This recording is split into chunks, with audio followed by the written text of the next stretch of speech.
स्वागत है। आज हम उन स्रोतों की गहराइयों में उतर रहे हैं जो भारत में पुर्तगाली उपस्थिति के एक अक्सर अनदेखे पहलू को दिखाते हैं। इसे हम पुर्तगाली स्पेक्ट्रम कह सकते हैं समझने के लिए। हमारा मकसद ये समझना कि ये एस्तादो पुर्तुगेज द इंडिया यानी भारत में पुर्तगाली राज्य क्षेत्र असल में कितना फैला हुआ था, कितना प्रभावशाली था। ये सिर्फ व्यापार की कहानी नहीं है। इसमें प्रशासन है, मुगलों के साथ उनके रिश्ते, उनका उतार चढ़ाव और वो अपने पीछे क्या छोड़ गए, ये सब देखेंगे। बिल्कुल, और ये कहानी काफी लंबी है।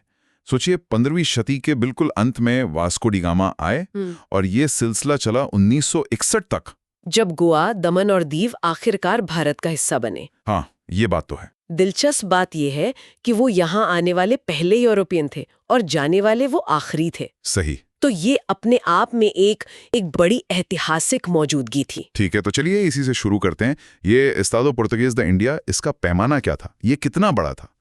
क्या ये बस कुछ किनारे पे चौकियां थीं? नहीं, ये उससे कहीं ज्यादा था।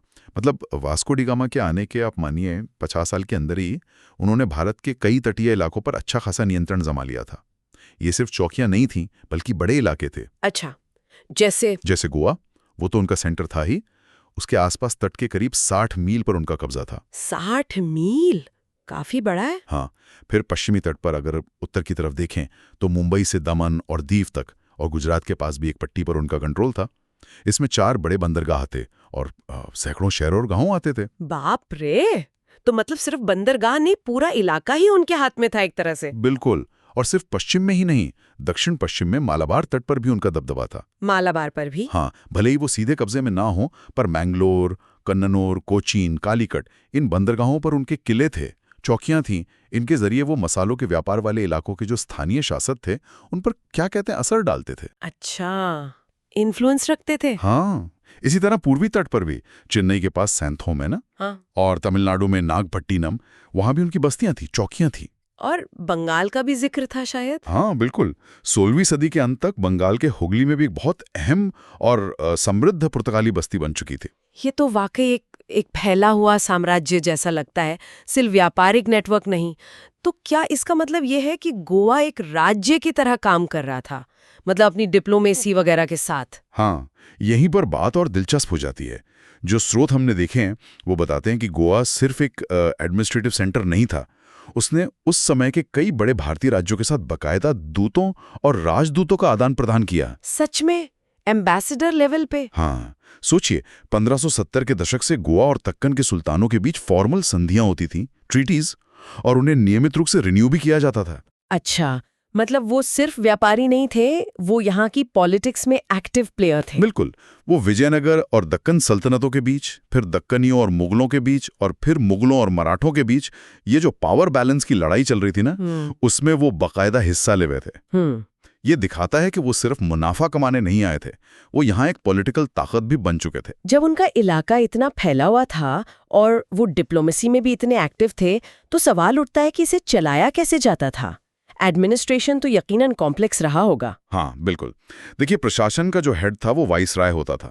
उसका कार्यकाल आमतौर पर 3 साल का होता था। 3 साल बस? हाँ, छोटा कार्यकाल। उसकी मदद के लिए एक सेक्रेटरी होता था और बाद के सालों में एक काउंसिल भी बनाई गई। वाइसराय के बाद जो सबसे अहम अफसर था वो था widower the fazenda. Widower the fazenda, ये क्या काम देखता था? उसे हम एक तरह से फाइनेंस और लॉजिस्टिक्स हेड कह सकते हैं। रेवेन्यू देखना, जहाजी बेड़े का माल, उनकी रवानगी, ये सब उसकी जिम्मेदारी थी। और जो पूरे पुर्तगाली इलाकों में, अफ्रीका से लेके चीन तक जो किले थे, उन्हें कैप्टन चलाते थे। उनकी मदद के लिए फैक्टर होते थे, जो कमर्शियल एजेंट होते थे।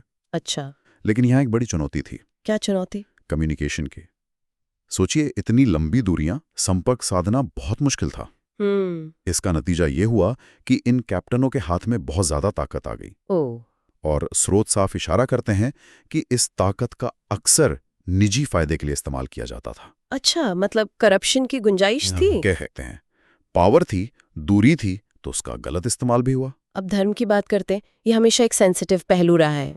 उनका रवैया कैसा था? हमारे स्रोत इस बारे में क्या बताते हैं? देखिए, शुरू में उनका रवैया उत्तरी अफ्रीका और अरब जगत के मूरों यानी मुसलमानों के साथ जो उनकी पुरानी दुश्मनी थी उससे तय होता था।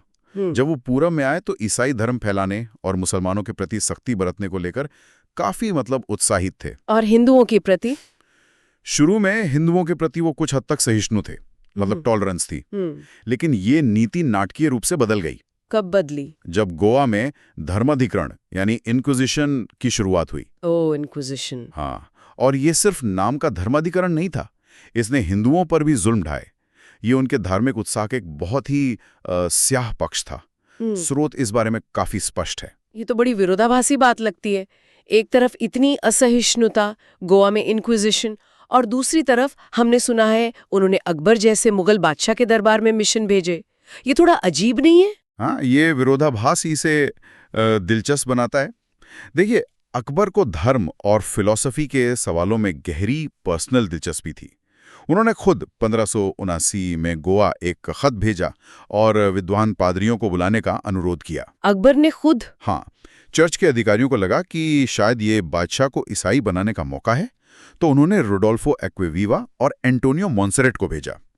ये पहला मिशन था 1580 से 83 तक। क्या हुआ उसका? फतेहपुर सीकरी में उनका खूब मान सम्मान हुआ, लेकिन वो अकबर का धर्म परिवर्तन कराने में नाकाम रहे और वापस लौट गए। फिर अकबर ने फिर बुलाया। एक दूसरा मिशन गया 1590 से 92 तक। उसका भी नतीजा वही रहा, धर्मांतरण नहीं हुआ। लेकिन मिशन जाते रहे? हाँ, तीसरा मिशन गया 1595 से। इसके मुखिया फादर जेरोम जेवियर और इमैनुअल पिनेहेरो थे। ये लाहौर पहुंचा, और कमाल की बात यह है कि ये मिशन एक तरह की स्थायी संस्था बन गया दरबार में। स्थायी संस्था मतलब वो वहीं टिक गए? हाँ, और भले ही धर्मांतरण न हुआ हो, इस मिशन का दरबार की जो सेक्युलर पॉलिटिक्स थी उसमें असर बढ़ गया। और इन मिशनरियों ने जो चिट्ठियां लिखी वो अकबर के शासन के आखिरी सालों की जानकारी का एक बहुत अहम स्रोत बन गई। ये तो दिलचस्प है। और अकबर के बाद जहांगीर के टाइम में क्या हुआ? रिश्ते वैसे ही बने रहे? जहांगीर जब बादशाह बने तो शुरू में उन्होंने मुस्लिम अमीरों को खुश करने के लिए जेसुइट पादरियों को थोड़ा नजरअंदाज किया। लेकिन 1606 में उन्होंने फिर से मेहरबानी दिखाई। जेसुइट लाहौर में अपना चर्च और रहने की जगह बनाए रख सके। अच्छा। 1608 में तो आगरा में पब्लिकली बत्तिस्मा की इजाजत भी दे दी गई थी। ओह। पर जहांगीर को ईसाई बनाने की जो उम्मीदें थीं वो भी आखिर में झूठी ही निकली। और बाद में स्रोत बताते हैं कि पुर्तगाली वाइसरायों के अहंकारी कामों की वजह से रिश्ते बिगड़ गए। मुगल बादशाह से उनकी ठन गई। तो वो कौन सा मोड़ था जब मुगलों के साथ उनके रिश्ते एकदम टूटने लगे, उनका असर कम होने लगा? कोई खास घटना हुई? हाँ, एक बड़ा कारण था कंपटीशन का मैदान में आना। कंपटीशन मतलब अंग्रेज।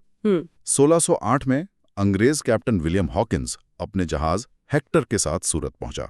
उसके पास इंग्लैंड के राजा जेम्स प्रथम का जहांगीर के नाम एक खत था जिसमें व्यापार की इजाजत मांगी गई थी। अच्छा, अंग्रेज आ गए? हाँ, और पुर्तगाली अधिकारियों ने और वो फादर पिनहीरो ने हॉकिंस को मुगल दरबार तक पहुंचने से रोकने की जी तोड़ा कोशिश की, पर वो कामयाब नहीं हुए। हॉकिंस पहुंच गया था दरबार में, है ना? मैंने सुना है वो तुर्क की जबान बोल लेता था, जिससे जहांगीर काफी खुश हुए थे। हाँ, ये बात सही है। हॉकिंस को शुरू में अच्छा स्वागत मिला। वो बिना किसी इंटरप्रेटर के सीधे बादशाह से तुर्की में बात कर सकता था। ये जहांगीर को बहुत पसंद आया। उसे 400 का मनसबदार बनाया गया, मतलब एक तरह का दरबारी ओहदा दिया गया, और कहा जाता है कि 30,000 रुपए सालाना तनख्वाह भी तय हुई। हालांकि ये उसे कभी मिली नहीं शायद। ओह। उसकी शादी भी एक आर्मीनियाई ईसाई लड़की से करा दी गई। लेकिन फिर क्या हुआ? लेकिन पुर्तगाली साजिशें चल रही थीं और मुगल दरबार की अपनी अंदरूनी राजनीति भी थी। इसकी वजह से उसे 1611 में दरबार छोड़ना पड़ा। अंग्रेजों को जो रियायतें मिल रही थीं उससे पुर्तगाली बहुत नाराज थे। उन्होंने मुगलों से मिलकर सूरत से अंग्रेजी जहाजों को दूर रखने का इंतजाम भी कर लिया था। अच्छा। फिर आया एक निर्णायक मोड़ नवंबर 1612 में। क्या हुआ 1612 में? कैप्टन बेस्ट की अगुवाई में अंग्रेजी जहाज थे ड्रैगन और ओसिएंडर। उन्होंने सूरत के पास एक पुर्तगाली बेड़े को हरा दिया। अंग्रेजों ने पुर्तगालियों को हरा दिया समुद्र में? हाँ। अब जहांगीर, जिसके पास अपनी कोई खास नेवी नहीं थी, वो अंग्रेजों की समुद्री जीत से बहुत इंप्रेस हुआ। जाहिर है। और यहीं पे पुर्तगालियों ने वो बड़ी गलती कर दी जिसका जिक्र स्रोत करते हैं। हाँ, क्या गलती थी वो? 1613 में उन्होंने मुगल बादशाह के जहाजों पर कब्जा कर लिया, उनका माल लूट लिया और कई मुसलमानों को बंदी बना लिया। अरे, ये तो सीधी टक्कर हो गई। बिल्कुल। इससे जहांगीर आग बलबूला हो गए। उन्होंने सूरत के गवर्नर मुकर्रब खां को हुक्म दिया कि पुर्तगालियों से हर्जाना वसूला जाए। इसके बाद खासकर शाहजहां के जमाने में मुगल दरबार में पुर्तगालियों का जो थोड़ा बहुत असर बचा था वो भी खत्म हो गया। और वो शाही खानदान को ईसाई बनाने के सपने, वो सपने तो हमेशा के लिए टूट गए। बंगाल में हुगली का क्या हुआ? आपने बताया था कि वो बस्ती काफी ताकतवर हो रही थी। हुगली की कहानी भी उनके उतार चढ़ाव का एक अच्छा उदाहरण है। करीब 1579 के एक शाही फरमान के आधार पर यह बस्ती सतगांव के पास बसी थी और एक अहम बंदरगाह बन गई। पुर्तगालियों ने यहाँ अपनी जड़ें जमा लीं और लोकल ट्रेड पर कब्जा कर लिया। लेकिन यहाँ भी उन्होंने अपनी ताकत का गलत इस्तेमाल किया। कैसे? नमक बनाने पे मोनोपोली कर ली, अपना अलग कस्टम हाउस खोल लिया, तंबाकू जैसी नई चीजों पर टैक्स लगा दिया और सबसे बुरा, वो एक बहुत ही बेरहम गुलामों के व्यापार में शामिल हो गए। गुलामों का व्यापार? हाँ, वो हिंदू और मुसलमान बच्चों को पकड़कर जबरन ईसाई बनाते थे। ये बातें स्रोतों में साफ तौर पे लिखी हैं। ये तो वाकई भयानक है। फिर मुगलों ने एक्शन क्यों लिया? कोई फौरी वजह बनी? फौरी वजह बनी महारानी मुमताज महल की 2 दासियों का पुर्तगालियों द्वारा अपहरण कर लिया जाना। ओह, मुमताज महल की दासियां? हाँ, इससे शाहजहां भड़क उठे। 24 जून 1632 को शाहजहां ने बंगाल के गवर्नर कासिम खान को उगली पर चढ़ाई करने का हुक्म दिया। फिर क्या हुआ घेराबंदी का? 3 महीने घेराबंदी चली। मुगलों ने हुगली पर कब्जा तो कर लिया, लेकिन उनके भी करीब 1000 सैनिक मारे गए और लगभग 400 पुर्तगाली कैदियों को आगरा लाया गया। आगरा? हाँ, उन्हें इस्लाम कबूल करने या फिर जिंदगी भर गुलामी करने का ऑप्शन दिया गया। इसके बाद कुछ समय तक ईसाइयों पर जुल्म भी हुए, हालांकि बाद में वो कम हो गए थे। तो इन सब बातों का निचोड़ क्या है? मतलब इतनी मजबूत शुरुआत के बाद आखिर उनका प्रभाव कम क्यों होता गया? पतन के मुख्य कारण क्या थे? देखिए, कोई एक कारण नहीं था, बल्कि कई चीजें एक साथ हुईं। एक तो भारत में ही ताकतवर क्षेत्रीय शक्तियों का उदय हुआ। मिस्र, फारस तो थे ही, उत्तर भारत में मुगल और खासकर दक्कन में मराठा तो उनके पड़ोसी बन गए थे। हाँ बिल्कुल, और मराठों ने 1739 में सालसेट और बेसिन जैसे इलाके उनसे छीन लिए। 1683 में तो मराठों ने गोवा पर भी हमला किया था। अच्छा। और दूसरा, उनकी अपनी ही धार्मिक नीतियां उनके खिलाफ गईं। जबरन धर्मांतरण, जेसुइट्स की वो आक्रामक गतिविधियां, इसने हिंदुओं और मुसलमानों दोनों में गुस्सा और डर पैदा किया। सही बात है। तीसरा, समुद्री डाकू और बेईमान व्यापारी के तौर पर उनकी जो इमेज बन गई थी, उसने भी बहुतों को उनसे दूर कर दिया। उनका वो घमंड, वो हिंसा, ये स्थानीय शासकों और मुगल साम्राज्य को रास नहीं आई। और कुछ बाहरी कारण भी रहे होंगे, जैसा स्रोत इशारा करते हैं। हाँ बिल्कुल। एक तरफ ब्राजील की खोज हुई, तो पुर्तगाल का ध्यान और उनके संसाधन वो उधर बढ़ गए, पश्चिम की तरफ। अच्छा, ब्राजील फैक्टर। हाँ, फिर 1580-81 में स्पेन और पुर्तगाल एक हो गए। इससे पुर्तगाल स्पेन की महंगी लड़ाइयों में खिंच गया। इंग्लैंड के खिलाफ, हॉलैंड के खिलाफ उसका व्यापार प्रभावित हुआ। फिर वो जो समुद्री रास्तों का राज था, वो अब सिर्फ पुर्तगालियों के पास नहीं रहा, दूसरों को भी पता चल गया। अच्छा, मोनोपोली खत्म। हाँ, व्यापार पर उनका एकाधिकार खत्म हो गया। और शायद सबसे बड़ी बात, मैदान में नए और ज्यादा ताकतवर यूरोपीय खिलाड़ी आ गए। डच और अंग्रेज। बिल्कुल, डच और अंग्रेज। उनके पास ज्यादा संसाधन थे, ज्यादा बड़ी महत्वाकांक्षाएं थीं। उन्होंने ऐसी जबरदस्त कंपटीशन खड़ी की जिसका सामना पुर्तगाली नहीं कर पाए। और आर्थिक गिरावट का भी जिक्र था। हाँ, आर्थिक गिरावट भी एक अहम पहलू था। डचों ने मसालों के व्यापार पर कब्जा कर लिया। दक्षिण में विजयनगर साम्राज्य का पतन हुआ तो गोवा बंदरगाह का महत्व कम हो गया। और जैसा पहले कहा, ब्राजील अब पुर्तगाली साम्राज्य का नया इकोनॉमिक सेंटर बन गया था। तो मतलब अंदरूनी और बाहरी दोनों तरफ से दबाव बढ़ रहा था। हाँ, कई सारे फैक्टर्स एक साथ काम कर रहे थे। लेकिन इस गिरावट के बावजूद वो यहाँ सदियों तक रहे। जैसा आपने शुरू में कहा, पहले आए और सबसे आखिर में गए 1961 तक। तो उन्होंने भारत पर क्या छाप छोड़ी? उनकी विरासत क्या है? हाँ, उनका असर काफी गहरा और मिला जुला रहा, कुछ अच्छा कुछ बुरा। नौसेना शक्ति के मामले में देखिए तो उन्होंने भारत में यूरोपीय युग की शुरुआत की और ये दिखाया कि समुद्र पर कब्जा कितना अहम हो सकता है। ये पहली बार था कि कोई विदेशी ताकत समुद्र के रास्ते आकर भारत में जम गई। हाँ, ये बड़ी बात थी। उन्होंने व्यापार पर अपनी मोनोपोली कायम करने के लिए जहाजों पर तोपें लगाने का चलन शुरू किया। उनके जहाजों के डिजाइन भी एडवांस्ड थे, मल्टी डेक वाले, भारी तोपों से लैस, जो अटलांटिक के थपेड़े झेल सकें। बाद में भारतीय जहाज बनाने वालों ने भी इनसे सीखा। उनकी युद्ध नीति में जहाज के ऊंचे हिस्सों से दुश्मन के जहाज पर कूदकर कब्जा करना शामिल था। और जमीन पर मिलिट्री में उनका क्या योगदान रहा? 16वीं सदी में उन्होंने कवच यानी बॉडी आर्मर, मैचलॉक बंदूकें चलाने वाले सैनिक और जहाजों से उतारकर जमीन पर इस्तेमाल की जाने वाली तोपों का चलन शुरू किया। मुमकिन है कि मुगल तोपखाने पर भी इसका कुछ असर पड़ा हो, लेकिन उनका एक बहुत ही महत्वपूर्ण और शायद कम आंका जाने वाला योगदान 1630 के दशक में आया। वो क्या था? उन्होंने स्पेनिश मॉडल पर पैदल सेना को ड्रिल कराने का तरीका शुरू किया। हाँ। मतलब मुनज्जम परेड कराने का तरीका। ड्रिलिंग। हाँ, यही तरीका बाद में फ्रांसीसी और अंग्रेजों ने अपनाया और फिर मराठों और सिखों ने भी इसे अपना लिया। इसी से आधुनिक सिपाही सेनाओं की नींव पड़ी। अरे वाह, ये तो वाकई एक गहरी छाप है जिसके बारे में ज्यादा बात नहीं होती। हाँ, ये बहुत महत्वपूर्ण था। अच्छा, और संगठनात्मक कौशल के बारे में क्या कहेंगे? Organisational skills. उन्होंने शाही हथियार खाने मतलब आर्सनल्स, जहाज बनाने के कारखाने मतलब डॉकयार्ड्स, और समुद्री रास्तों के नक्शे बनाने और पायलटों की एक नियमित व्यवस्था कायम की। उन्होंने ये भी दिखाया कि कैसे स्टेट पावर का इस्तेमाल प्राइवेट ट्रेडर्स के खिलाफ किया जा सकता है। हालांकि इसका फायदा बाद में दूसरों ने ज्यादा उठाया। हाँ, बिल्कुल। इस सबक का असली फायदा उनसे ज्यादा डचों और अंग्रेजों ने उठाया। और सांस्कृतिक प्रभाव, कला, वास्तुकला? देखिए, नकारात्मक पहलू तो हैं ही, वो धार्मिक जुल्म और क्रूरता की यादें, लेकिन सकारात्मक पक्ष भी हैं। मिशनरी और चर्च जो थे वो कला के संरक्षक बने। पेंटिंग, नक्काशी, मूर्तिकला, इसमें यूरोपीय शैलियों का भारतीकरण हुआ।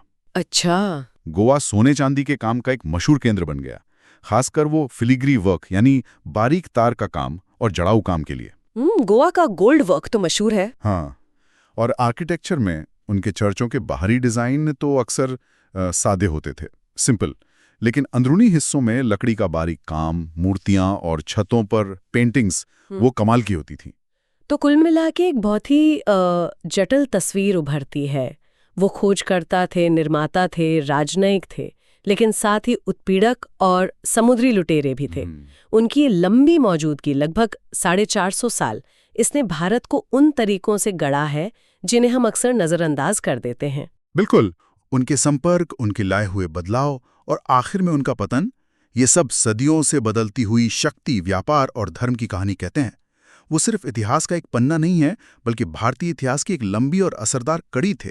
और अंत में एक सोचने वाली बात, पुर्तगालियों द्वारा शुरू की गई वो जो ड्रिल आधारित पैदल सेना की रणनीति थी, जिसने बाद में दूसरी यूरोपीय ताकतों और भारतीय राज्यों की सिपाही सेनाओं का आधार बनाया, इस पर सोचते हुए ये सवाल मन में आता है, किस हद तक इस पहली यूरोपीय शक्ति ने अनजाने में वो सैन्य तकनीकें और तरीके दिए जिन्होंने आने वाली सदियों में उपमहाद्वीप के संघर्षों को शक्ल दी। इसमें वो यूरोपीय भी शामिल हैं जो बाद में आए।